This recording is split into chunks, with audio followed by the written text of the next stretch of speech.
큰 행사를 앞두고 마음에 분주하지만 우리가 한 마음으로 하나님 앞에 이렇게 예배로 모였습니다. 이 시간 예배에 승리하는 우리가 되게 하여 주시옵시고, 한 말씀 안에서, 한 성령 안에서 하나님 아버지의 뜻을 잘 깨닫고 그 말씀의 뜻을 따라 순종하며 살아갈 수 있는 주님의 귀한 백성들이 되게 하여 주시옵소서. 전하는 자와 듣는 자들 모두가 다 주님 붙들어 주시고 함께 은혜를 나누는 성령의 역사하는 시간이 되게 하여 주시옵소서. 예수님 이름으로 기도하옵나이다. 아멘. 말씀의 은혜는 늘 신우순 목사님한테 우리가 충분히 받고 있지만, 그러나 때로는 집에서 마누라가 해주는 밥만 먹다가 나가서 국수를 사 먹어도 맛있어요, 안 맛있어요? 맛있어요. 그런 격이죠. 예. 우리 목사님께서 늘 말씀을 잘 준비하셔서 영적인 식탁을 대하다가 제가 가끔 이제 국수를 들고 나와요. 그래서 그 맛도 또 이제 영양가는 못합니다. 엄마가 해주는 것보다. 그러나 또 신선하다 이런 느낌으로. 그래서 우리 목사님께서 제게 부탁을 해서 부족하지만 순종하는 마음으로 당분간 그렇게 하고 합니다. 그럼 이제 여러분 아마 느끼실 거예요. 역시 우리 담임 목사님이 해주는 영적인 양식이 최고다 하는 거를 국수를 몇 끼 먹다 보면 뼈저리게 느낍니다. 그때 되면 제가 사라집니다. 말없이. 자, 오늘 본문은 야곱의 사랑 이야기입니다. 야곱은 우리가 잘 알다시피 야곱 이름 자체가 사기꾼, 이런 나쁜 뜻이에요. 야곱이라는 이름 자체가. 나중에 이스라엘로 이름이 바뀌죠.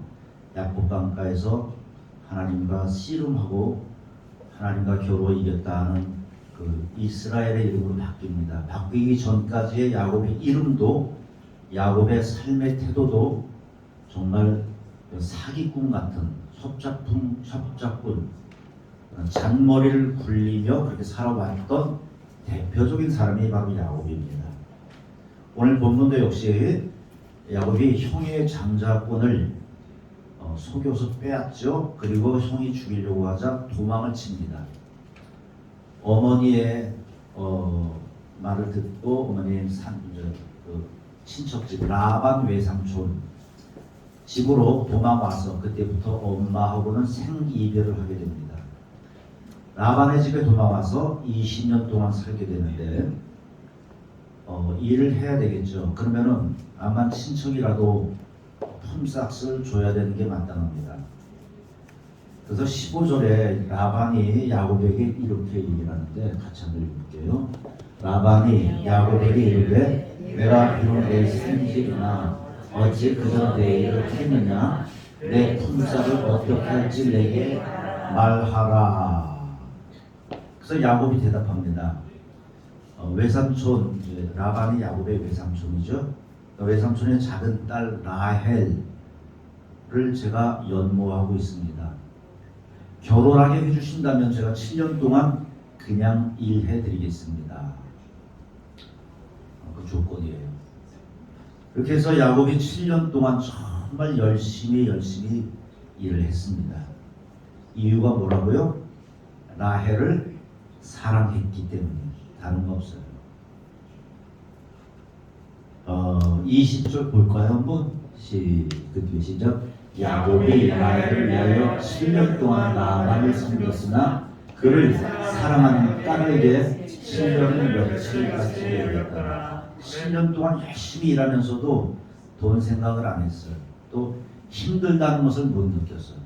사랑하기 때문에 7년을 그냥 단 며칠처럼 짧게 여긴 거예요.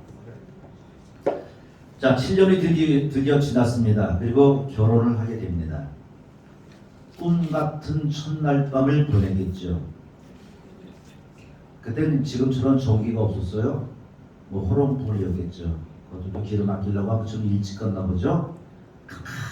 캄캄한 그 아주 꿈 같은 첫날 밤을 보내고 아침이 됐는데 눈을 떠보니 라헬이 없고 라헬의 언니 못생긴 레아가 누워 있는 거예요. 사기를 당한 거죠. 어떻게 이런 일이 있을 수가 있겠습니까? 짜증 겁니다. 여러분 아무리 깜깜해도 느낌으로도 몰랐을까요? 야곱은 원래 이름처럼 굉장히 약삭 빠른 사람이었습니다. 그런데 어떻게 이렇게 속을 수가 있을까? 근데 이것은 우연이 아니라 심은 대로 거두게 하시는 하나님의 역사였었습니다. 야곱이 라반 집에 왜 왔다고요? 나이 많아 눈이 어두운 늙은 아버지 이삭을 속였죠. 그리고 형인 것처럼 털을 일주고 그게 염소의 털을 하고 들어가서 형 에서는 털이 많고 야곱은 좀 미끈하게 생겼어요. 그래서 아버지를 속이고 형의 장작 그 축복을 받습니다. 그 사실을 나중에 형이 알게 되죠. 눈이 어두운 아버지를 속이고 도망왔는데, 근데 야곱은 지금 젊고 눈도 밝고 그래요? 그러니까 두 눈 뜨고 지금 속은 겁니다. 눈이 어두운 늙은 아버지를 속였더니 하나님은 두 눈 뜨고 당하게 하신 거예요. 심은 대로 거뒀습니다. 그래서 여러분 우리는 잘 살아야 된다는 거예요. 내가 뿌린 대로 반드시 거둔다고 그랬죠. 자, 그때 제 외삼촌 라반이 말합니다. 오늘 일찍 끝내라고 밖에 전화 오는 것 같아요. 일찍 끝낼게요. 할 일이 많아서. 그 라반이 뭐라고 하냐면, 우리 동네에서는 나이 언니보다 동생이 먼저 가는 법이 없다. 그래서 또 조건을 내세웁니다. 7일 후에 동생 라헬을 줄 테니까 7년 동안 더 공짜로 봉사해다오. 그래서 그렇게 해요. 그래서 야곱은 라헬을 사랑했기 때문에 7년을 더 봉사합니다. 그러니까 졸지에 2명의 아내를 얻은 거예요. 그때는 아내가 많았어요. 다. 자, 야곱이 라헬을 사랑한 이유는 왜일까요? 이뻐서였겠죠.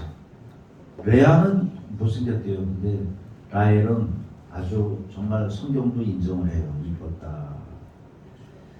여러분 성경에 등장하는 믿음의 사람들의 아내들은 대부분 이뻤습니다. 아브라함의 아내가 누구죠? 아브라함의 아내가 사라인데, 사라 나이 90세 때에 그랄 왕이 사라를 보고 반해서 아내를 삼고자 했습니다. 그때나 지금이나 90세라 그러면 이뻐봤자 얼마나 이쁘겠어요? 사라의 미모가 그렇게 빼어났다는 거예요. 그런데 90세 때 그건 두 번째 일입니다. 이미 65세 때에 애국 왕이 반해서 아내로 삼으려고 했던 경우가 있어요. 그렇게 이뻤어요. 아브라함은 그렇게 이쁜 여자하고 사는 겁니다. 믿음의 조상 아브라함. 그 아들 이삭은 어땠어요? 이삭의 아내 리브가도 너무 이뻐서 이삭이 자기 누이라고 속이고 목숨을 부지할 정도였다는 거예요. 믿음의 조상 아브라함도 이쁜 여자하고 살았고 그 아들 이삭도 이쁜 여자하고 살았다. 우리가 따라할까요? 믿음 좋은 사람들은 이쁜 여자하고 산다. 믿음 좋은 사람은 이쁜 여자하고 산다. 저도 믿음이 좋은 것 같죠? 아멘. 아멘. 여러분 근데 예뻐서 라헬을 사랑한 것 같은데 야곱이, 그런데 야곱의 사랑은 그것만이 아니에요. 끝까지 사랑했다는 겁니다. 근데 그 끝까지 사랑한 그 사랑의 성격이 뭐냐면은 바로 예수님의 사랑의 특징입니다. 우리를 사랑하시는 예수님의 사랑은 변덕적인 것이 아니고 일시적인 것이 아니고 영원히 끝까지 사랑하는 그 특성이 있어요. 요한복음 13장 1절 같이 한번 읽어볼게요. 시작. 6월절 전에 예수께서 자기가 세상을 떠나 아버지께로 돌아가실 때가 이른 줄 아시고 세상에 있는 자기 사람들을 사랑하시되 어떻게? 끝까지 사랑하시니라. 이 예수님의 사랑의 특징입니다. 끝까지 사랑하는 겁니다. 그렇게 야곱은 라헬을 위해서 14년을 외삼촌 라반에게 봉사했죠. 사랑했기 때문에. 그런데 여러분 보세요. 야곱은 이 두 명의 그러니까 레아 언니 동생 라헬뿐만 아니라 그 여종들까지도 더불어 또 아내를 얻게 돼요. 총 4명의 아내가 생겼습니다. 라헬의 여종 실바가 있었고 빌하, 그 다음에 레아의 여종 실바가 있었어요. 서로 경쟁하느라고 내 종을 통해서도 아들을 낳기도 하고, 그래서 도합 12명의 아들들을 이 4명의 아내에게서 낳는데 그 가운데 누구를 제일 사랑했냐 하면은 라헬을 가장 사랑했습니다. 그런데 여러분 안타깝게도 4명의 아내 가운데 라헬이 제일 먼저 죽습니다. 길 가다가 애를 낳고 객사해요. 참 하나님도 어떻게 보면 참 무심하시지. 가장 사랑하는 여인을 어떻게 가장 먼저 데리고 갈 수가 있을까요? 자, 안타까운 일입니다. 자, 이렇게 가장 사랑하는 라헬이 죽자 야곱은 라헬이 낳아준 아들 요셉을 끔찍이 사랑하게 됩니다. 형들이 시기할 정도로 사랑했어요. 이유는 딱 하나예요. 라헬이 낳았기 때문이에요. 그만큼 라헬을 사랑한 겁니다. 근데 참 재밌는 건 그렇게 사랑한 요셉도 12명의 아들들 가운데 제일 먼저 야곱의 곁을 떠나게 합니다. 형들이 요셉을 시기해서 인신매매 팔아먹습니다. 그 다음에 죽었다고 거짓말을 해요. 야곱은 요셉이 죽었다는 그 아들들, 요셉의 형들의 얘기를 듣고 몇 날을 넋을 잃고 살아갑니다. 그 다음에 야곱이 어떻게 했을까요? 그 라헬이 낳다가 죽은 아들 있죠. 그 이름이 베냐민이에요. 그러니까 요셉의 또 동생 베냐민입니다.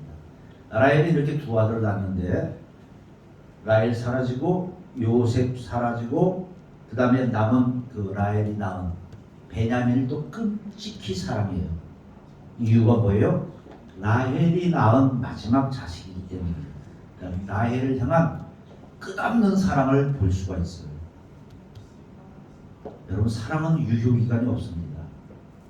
사랑하면 끝까지 갑니다. 사랑하니까 수영도 못하는 엄마가 자기 딸아이가 물에 빠진 걸 보고 뛰어들어 죽습니다.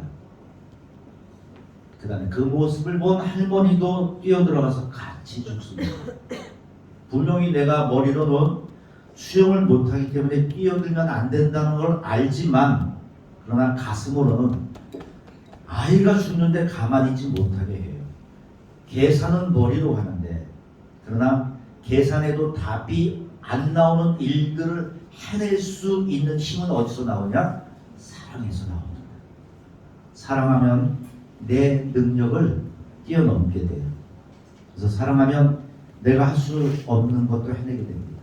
여러분 우리 하나님께서 교회들에게 가장 원하는 게 뭘까요? 믿음, 능력, 여러 가지가 있겠죠. 뭘까요? 우리 한번 볼게요. 계시록에 보면 에베소 교회를 향한 칭찬이 나오는데 다 칭찬하고 나서 딱 한 가지 책망한 부분이 이겁니다. 요한계시록 2장 2절부터 시작. 내가 네 행위와 수고와 네 인내를 알고 또 악한 자들을 용납하지 아니하는 것과 자칭 사고하되 아닌 자들을 시험하여 그의 거짓된 것을 내가 드러낸 것과 다음 또 내가 참고 내 이름을 위하여 견디고 게으르지 아니한 것을 아노라. 여기까지 칭찬이에요. 그 다음에 그러나 너를 책망할 것이 있느니 너의 처음 사랑을 버리라. 사랑을 버렸다. 교회가 하나님 앞에 칭찬받을 수 있는 것 여러 가지가 있지만 가장 중요한 것이 바로 뭐냐면은 사랑이라는 것. 교회 작아도 좋습니다. 능력이 좀 부족해도 좋습니다. 믿음이 좀 딸려도 좋습니다. 그러나 하나님은 우리한테 요구한 것이 바로 뭐냐면 사랑이라는 겁니다. 여러분 베드로가 예수님을 모른다고 3번 부인했습니다. 아시죠? 그리고 예수님이 부활하신 후에 디베랴 바닷가로 제자들을 찾아갑니다. 그리고 3번 부인했던 베드로를 향하여 예수님이 질문한 내용이 뭐죠? 요한의 아들 시몬아, 내가 나를 사랑하느냐? 한번 볼게요. 직접 시작. 요한의 아들 시몬아, 내가 나를 사랑하느냐? 3번 물어봐요. 21장 15절, 16절, 17절 3번이나 물어봅니다. 왜요? 베드로가 3번 예수님을 모른다고 부인했기 때문에. 그것을 예수님이 치료를 해주셔야 했습니다. 나를 사랑하니? 또 물어봐. 또 물어봐. 3번. 그래서 예수님이 시몬 베드로를 다시 세우시고 다시 사명을 주시는 순간인데, 그때 베드로에게, 시몬 베드로에게 확인하고 싶은 것은 능력도 믿음도 아니었습니다. 네가 다시는 나를 모른다고 그렇게 얘기하지 않겠지라고 그걸 물어보지도 않았어요.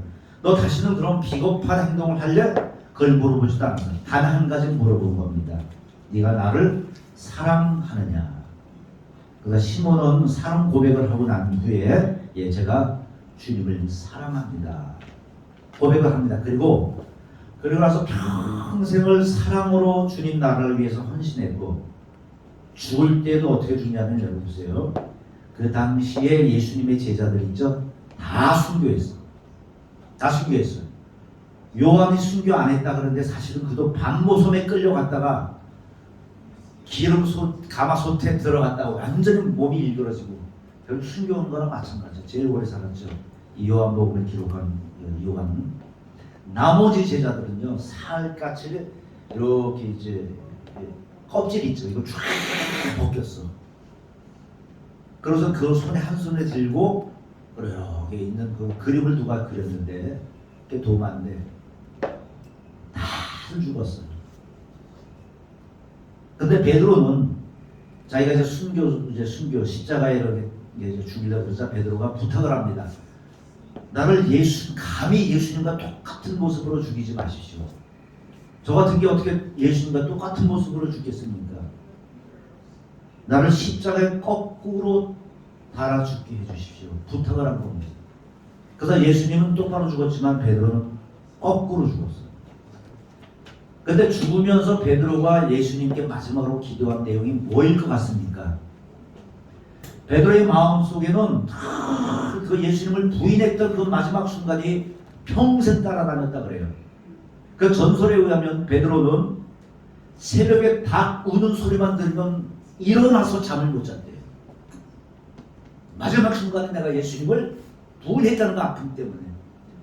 내가 주님을 사랑하는데 내가 주님을 부인했어. 얼마나 큰 아픔이겠습니까? 평생 그런 닭 우는 소리만 들으면 가슴이 찢어졌다고 합니다. 그리고서 이제 마지막 십자가에 거꾸로 죽을 때에 베드로가 예수님께 한 말이 그거 같아요. 예수님이 이제 아셨죠. 제가 주님을 얼마나 사랑하는지. 그걸 보여드리고 싶었던 거예요. 내가 주님을 사랑한다. 보여드릴 기회가 없었는데 이제 마지막 죽을 때 주님, 제가 이렇게 주님을 사랑합니다. 그 말을 했을 거라고 보통 학자들은 얘기를 합니다. 여러분, 예수님이 지금도 우리에게 요구하시는 것이 있다면 바로 사랑입니다. 시인 박목월이 이 시를 썼습니다. 기러기 우러에는 하늘 구만리. 아, 너도 가고 나도 가야지. 박목월이 서울의 효동교회라고 있는데 효동교회 장로님이었답니다. 돌아가셨죠? 부인도 장로님이셨대요. 유익순 장로님. 근데 젊은 시절에 이제 박목월 씨가 신인일 때 돈도 못 벌고 매일 시만 썼대요. 그래서 아내가 일을 해서 살림을 다 도맡아 했답니다. 그 아들이 박동규라는 사람인데 서울대 교수로 지내신 분입니다. 그분이 책을 썼는데 거기에 이제 그 아버지 박목원에 대한 그 얘기가 이제 나와요. 자기가 5살 때 태어난 지 100일도 안 되는 동생이 있었답니다. 근데 눈이 많이 오는 어느 저녁에 아빠와 엄마와 함께 식사를 끝내고 이제 박목원 씨가 시를 쓰기 시작하자 엄마가 100일도 안 된 동생을 데리고 밖으로 나가더래요. 동네 친구 집에 갔다 오겠다. 근데 밖에 눈이 엄청 왔대요. 근데 아빠가 시를 쓴다 그러니까 밖에 이제 데리고 나간 거예요. 애를 데리고. 그래서 12시 통금 시간이 됐는데도 안 오니까 이제 얘가 이제 아들이 엄마를 찾으러 나갔는데 눈이 막 오는데 집집마다 엄마를 찾으러 다녔지만 없었답니다. 그런데 길거리에 어떤 커다란 눈사람이 서 있더래요. 그래서 어떻게 저런 큰 눈사람을 누가 만들어 놨을까 하고 지나치려고 그러는데 뒤에서 동규야 하고 부르더래요. 보니까 그 눈사람이 엄마였답니다. 엄마가 아이를 업고 보자기를 이렇게 뒤집어 쓰고 아빠가 시를 쓸 동안에 아이가 울어서 혹시 방해될까봐 밖에서 그 눈을 맞으면서 눈사람이 돼 있더라는 거예요. 그때 엄마가 이제 물어보는 게 아빠 글 다 쓰셨니? 라고 물어보는데 다 썼으면 그때 들어가려고. 그래서 이제 이 동규가 나중에 커서 엄마한테 물어봤다 그럽니다. 엄마, 온 집안 살림 다 하시고 아빠까지 벌어먹이시고 그리고 아빠 글 쓰시는 동안에 어떻게 그렇게 추운데 눈 맞으면서 밖에서 떨고 계셨습니까? 그때 엄마가 하는 말이 이런 말 했대요. 얘야 그래도 아빠가 글 쓰면 제일 먼저 나에게 보여줬단다. 사랑이죠. 아내를 향한 사랑. 또 사랑을 보는 아내의 남편을 향한 사랑입니다. 그 아내의 사랑이 훌륭한 시인을 만들어낸 거라는데, 근데 이 가정에 여러분 진짜는 바로 이 얘기예요. 박목월이 전쟁 때 대구에 피난 갔다가 전쟁 끝나고 1954년도에 서울에 먼저 올라왔대요. 그런데 대구에서 살던 어떤 젊은 여자가 서울까지 박목월을 따라왔답니다. 박목월을 연모했어요. 근데 박목월 나이가 한 40대 나이였다는데 이 따라다니는 이 여자의 그게 너무 도가 지나쳤대. 그래서 박목월 씨가 친구한테 부탁해서 중간에서 좀 어떻게 좀 해달라 라고 했는데 그게 안 된 모양이야. 그래서 결국 1954년 겨울에 결국 박목월이 그 여인을 데리고 제주도로 도망가서 살림을 차렸답니다. 좋은 놈 나쁜 놈? 어떻게 사랑하는 부인을 놔두고. 그런데 여러분 몇 달 후에 그 부인 아내 유익순 여사가, 그때 장로가 아니었는데 나중에 장로가 됐죠. 유익순 여사가 보따리 하나 이고 제주도로 찾아갔답니다. 수소문해가지고 그 집으로 찾아간 거예요. 남편이 젊은 애랑 살고 있는 이제 그 집 찾아가서 보따리와 그 다음에 봉투를 내놨는데 보따리는 남편과 여자의 한복이 들어있었고 봉투에는 편지와 돈이 들어있었대요. 여보, 살아가는데 얼마나 힘들어요. 생활비에 보태 쓰세요. 그 순간 박목월을 따라 제주도에 왔던 그 어린 여자가 엉엉 울음을 터뜨렸답니다. 사모님 잘못했어요. 그러니까 남편을 사랑하는 그 여자의 모습을 보며 이 여인이 기겁을 한 거죠.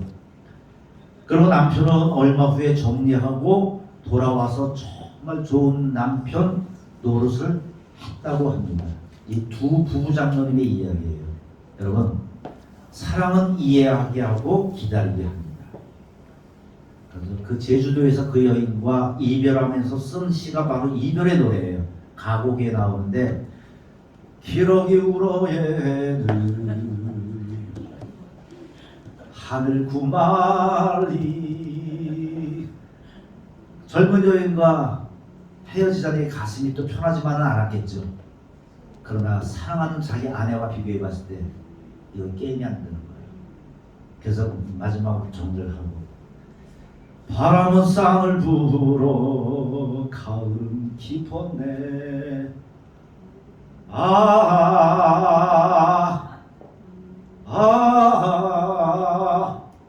그다음 뭐예요?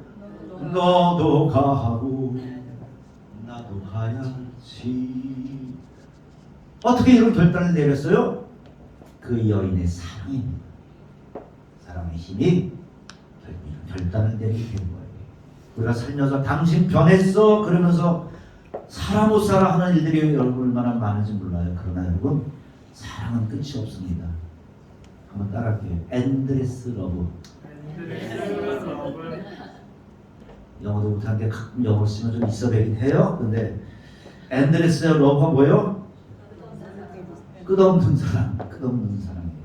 사람은 용서도 안 되고 이해도 안 되는 사람을 견디게 해주고 바꾸어 놓습니다.